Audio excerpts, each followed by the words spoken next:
Afyona gelan û Afyona kurdan. Beşê 4. Rêxistina PKKê li sala 2018 jî tawanên xwe li başûrê welat berdewam kirin. Qurbaniyên van tawana weke hertim ne dagîrkarên Tirk bûn, belku Cotkar, hejar û şêniyên xwediyên vê axê bûn.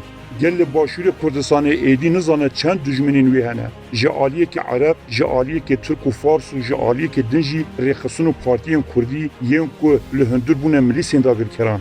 Mixabin PKK yek ji wan hêzane yên ku bêr rûmetkirina başûr kiriye hedefa serekê ya berxwedana xwe ya sexte. Arastiya ku PKK li Kurdistanê bi giştî û li başûr jî bi taybetî encam dide her di esas da berxwedan nîne. Ya PKK dike bi kuştindana ciwanên Kurd û bi destvedana zêdetir axa Kurdistanê û rêxweşkirina zêdetir ji bo dewleta dagîrkara Tirk.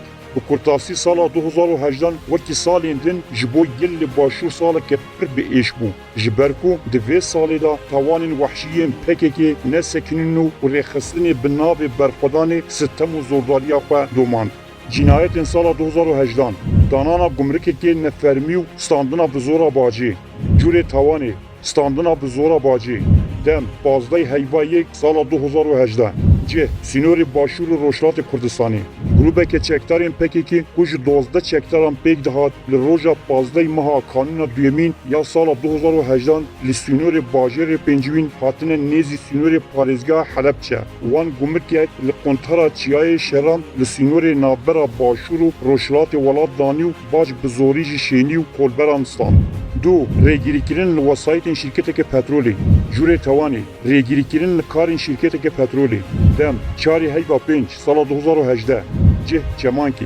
Li roja çarî meha gulana sala 2018 çekdarên PKK rêgirî li erebeyên şîrketa hene ya Amerîkî ya petrolê kir û dixwastin derbasî gundê seferî yê girêdayî çemankî bibin. Piştre çekdarên PKK bi ser kampa şîrketê da li gundê meseleka girtin û li vir gef li karmendên şîrketê xwarin û jî xwastin ku karên xwe ragirin. Sê desteserkirina 5 hemwelatiyên sivîl. Curê tawanê desteserkirin û revandin. Dem 25 sala 2018 cih çemankî. Çekdarên PKK li roja 25 meha gulana sala 2018 5 hemwelatî du jê birabûn bi navê serwer Abdulkerîm û Hêrêş Abdulkerîm ku xelkê gundê bilinbasanê yê girêdayî çemankê ne. Revandin PKK ev 5 hemwelatî bi cinayeta ajantiyê ji bo PKK desteserkirin û baş ku lêkolîn li gel de hatiye encamdayîn gef lêxwarin û jê xwastin êdî serdana wan nexçeya nekin. 4. Qetilkirina ve qetandiyekî rêxistinê. Curê tawanê terorkirin.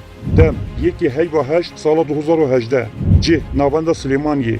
Çekdarên PKK li roja yekî meha tebaxa sala 2018 li navenda bajêrê Silêmaniyê bi taybet li taxa azadî teqe li qadroyekî xwe ku ji rêxistinê veqetiya kir û ew qetil kir. 5. Revandina hemwelatiyekî êzdî. Curê tawanê revandin.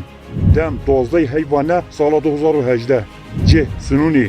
Li roja 12 meha îlona sala 2018 çekdarên PKK hemwelatiyekî êzdî bi navê Nasir Mirat Îdo Nasiyar bi Nasir Tala li gundê bi navê Barayê sînorê navçeya Sunûnê revand û heyer roja me ya îro çaranîsa wê nediyar e.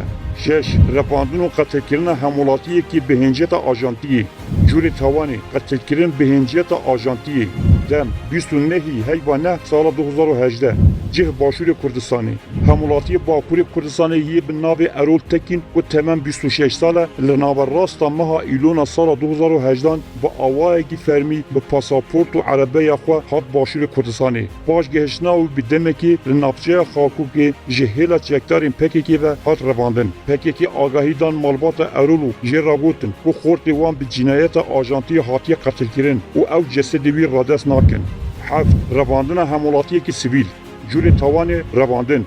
Dem yekî heyva 12 sala 2018 cih Şêladizê. Çekdarên PKK li roja yekî meha kanûna yekem ya sala 2018 hemwelatiyê bi navê Hacî Îsa Şîno ku xelkê gundê Latkayê ser bi navçeya Şêladizê ye. Revand û bo dema 8 roja zîndan kir û paş tehdîtkirina wî ew serbest berdan. Di Beşê 5 da em wî behs li tawanên rêxistina PKK yên sala 2017 li Başûrê Kurdistanê bikin û li benda me bin.